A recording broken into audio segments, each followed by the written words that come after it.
Maintenant qu'on a installé Apache et PHP, ce qui nous reste à faire, c'est l'installation de MySQL. Je vous invite, dans le fond, à aller sur soit Bing ou Google et de rechercher MySQL Installer, dans le fond, l'installateur pour MySQL. C'est ça qui est le plus facile, en fait. Là. Je pense qu'il est ici. Ici. Je vais revenir pour vous montrer.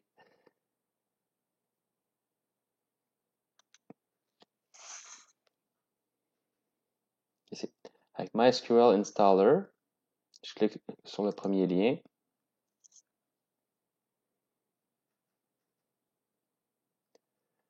Vous prenez soit la version web dans laquelle il n'y a pas tout ce que vous voulez ou la version complète puis qui télécharge tout, même ce que vous n'avez pas besoin. C'est vous qui décidez.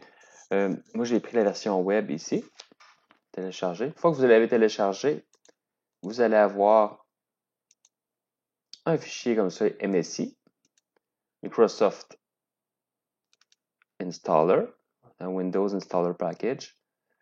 Je vais regarder ici l'extension MSI. Vous l'exécutez. Vous faites suivant, en fait, pour installer les différentes choses. Ça se peut que vous ayez des try again à faire ici. On dirait qu'il ne s'installe pas dans le bon ordre nécessairement.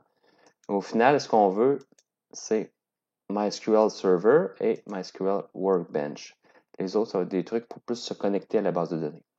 Je fais suivant.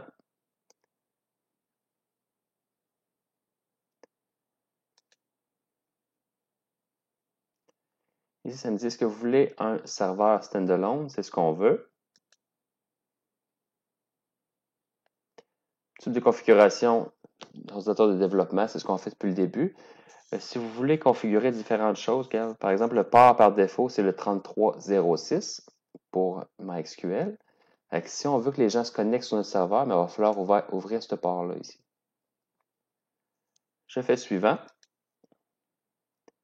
Il y a deux possibilités ici. Absolument, on va utiliser Use Strong Password Encryption for Authentication. Dans le fond, utiliser une stratégie forte pour les mots de passe pour l'authentification, ce qui est recommandé. Malheureusement, pour l'application que je vous demandais d'installer, mais ça va prendre ça ici. On va quand même le faire ici. Le laisser comme ça devrait être, puis on va voir plus tard qu'on va peut-être avoir des problèmes ici. Fait que je fais Next. Je demande le mot de passe. Dans le cadre du cours, je vous amène à toujours appeler ça Garneau 123 avec un G majuscule, juste pour être sûr de ne pas oublier le mot de passe par la suite. Suivant, le nom du service. Je fais ça ici, exécuter.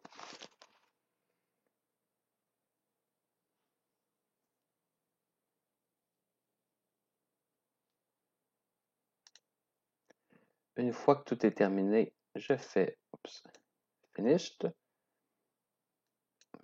Next. J'ai rien à faire ici. Je fais Fini et Next. Nous, ce qu'on veut pour le compte root, c'est Garneau 1, 2, 3. Je valide que ça fonctionne bien. Et je fais ça ici, exécuter.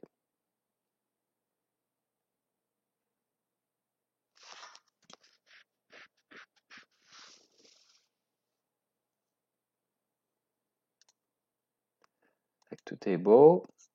Voyons. Terminé. Il y a MySQL Shell qui se lance ici. Je peux faire du MySQL directement ici. C'est pas ça qu'on va avoir besoin. Dans le fond, je préfère create. Oups, on voit qu'il y a un petit délai. Petit lag. Database ici, marquer différentes choses. Nous, on n'en aura pas besoin. On va utiliser, dans le fond, d'autres outils. Je vais fermer ça ici. On a Workbench qui s'ouvre automatiquement. Je vais le fermer aussi. Je vais y revenir tout à l'heure. Alors, on voit premièrement où s'est installé MySQL. Sur le C.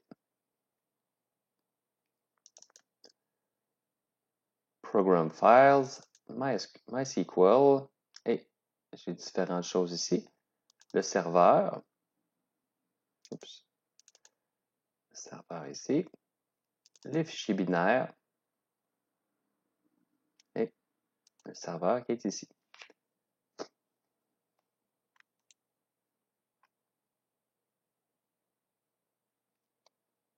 Je vais juste aller, je pense qu'on est, désolé.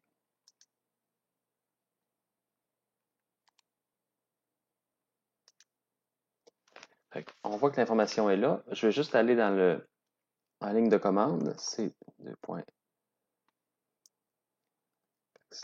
aller dans le C, c'est Program Files, c'est MySQL, c'est bin, oups, CD, le serveur, CD bin, et je peux faire MySQL ici,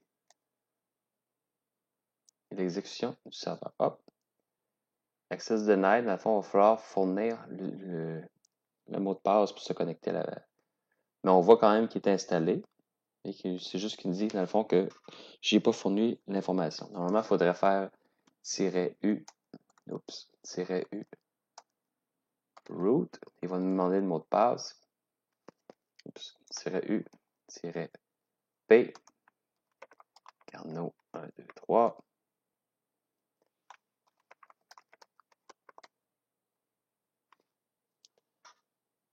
Oh, j'ai ce problème à me connecter dedans. De toute façon, c'est pas par là qu'on va passer. Nous, on va passer par Workbench ici. On cherche Workbench ici.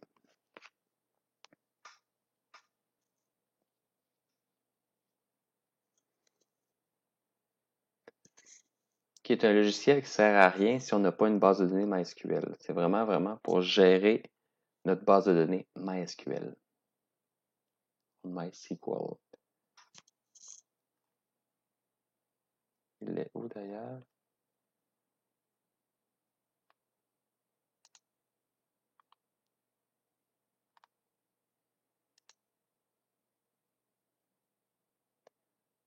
Je ne sais pas si c'est parce qu'il y a un délai ou pas.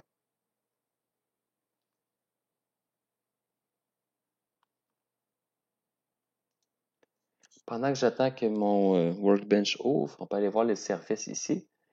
On voit que MySQL 80, c'est le nom du service qu'on aurait pu changer de nom aussi, et actuellement en cours d'exécution.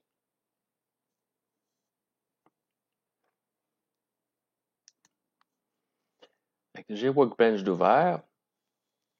L'interface ressemble à ça initialement. Vous avez vos connexions, vous pourriez en avoir beaucoup plus que celle-là. Moi, pour l'instant, j'ai seulement l'instance dans le fond que je suis en train d'exécuter. MySQL 80. Je clique dessus.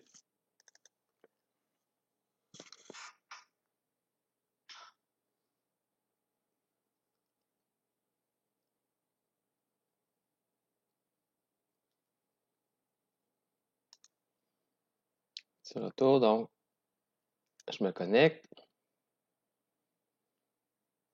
Juste faire attention, si votre service n'est pas à l'état de running, exécution, mais ça ne sert à rien d'ouvrir Workbench.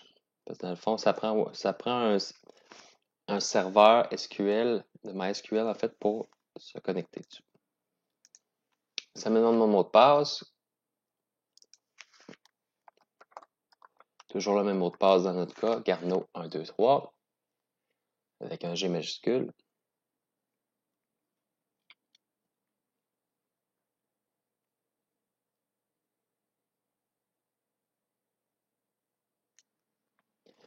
Ça finit par s'ouvrir.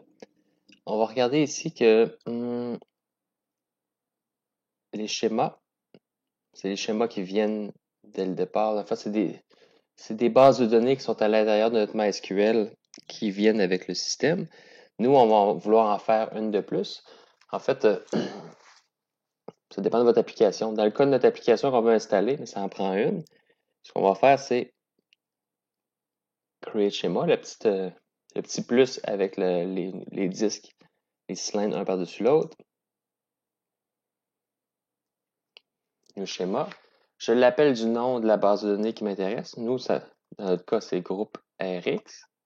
Mais ça pourrait être n'importe quoi d'autre. Ça pourrait être WordPress, ça pourrait être Philippe, et ainsi de suite. Je fais Apply. Vous allez voir plus tard, dans le fond, à quoi ça sert les autres paramètres ici. Mais nous, on fait juste Apply ici. Ça va exécuter ce petit bout de code SQL-là, create schéma qui se nomme groupe RX. Tout d'un coup, il est apparu ici, avec des tables, des views, ainsi de suite. Malheureusement, on n'a rien là-dedans, parce qu'on vient juste de le créer. Dans notre cas, vu qu'on est la personne qui va installer l'application et non la personne, dans le fond, qui va la développer, la chose qu'on a à faire, c'est d'exécuter un script que je vous ai fourni, en fait, ou qui est habituellement fourni aussi avec l'application. On va ici, SQL. Je dis quelle base de données que j'ai besoin d'utiliser. Use group RX. Et ensuite, je pourrais faire mes différentes commandes. Vous allez juste copier, dans le fond, le script que la personne nous a fourni pour installer l'application. Mais ça ressemble à ça ici. Create table, 3 petits points et différentes choses. Une fois que c'est fait, je l'exécute ici. Execute the selected. Là, ça a rien. On voit que ça n'a rien fait parce que la chose que je fais, c'est dire que j'utilise une base de données en particulier. J'aurais pu utiliser Sakila, Syst ou World.